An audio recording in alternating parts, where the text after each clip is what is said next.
Thomas পিনচনের উপন্যাস Vinland জীবন্ত হয়ে উঠেছে পর্দায়। 2 দশকের অপেক্ষার শেষে মুক্তি পেয়েছে বহুল আলোচিত action thriller one battle after another. Titanic খ্যাত লিওনার্দো ডিক্যাপ্রিওর হাতে গড়া এই চরিত্র হৃদয় ছুঁয়েছে হাজারো দর্শকের। এই ছবিতে শুধু ডিক্যাপ্রিও নন, আছেন শন পেন, বেনিসিও দেল তোরো, রেজিনা হল সহ এক ঝাঁক তারকা।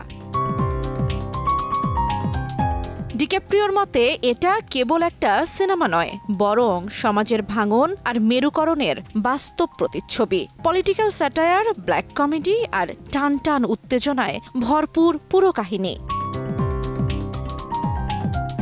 $175 মিলিয়ন এই সিনেমা শুট করা হয়েছে আমেরিকার নানা লোকেশনে, আর ডিক্যাপ্রিও পারিশ্রমিক নিয়েছেন $20 মিলিয়ন।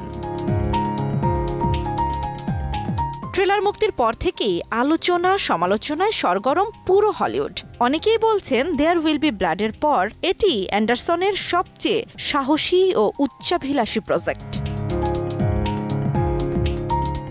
জান্নাতুল দোলনা, সময় সংবাদ।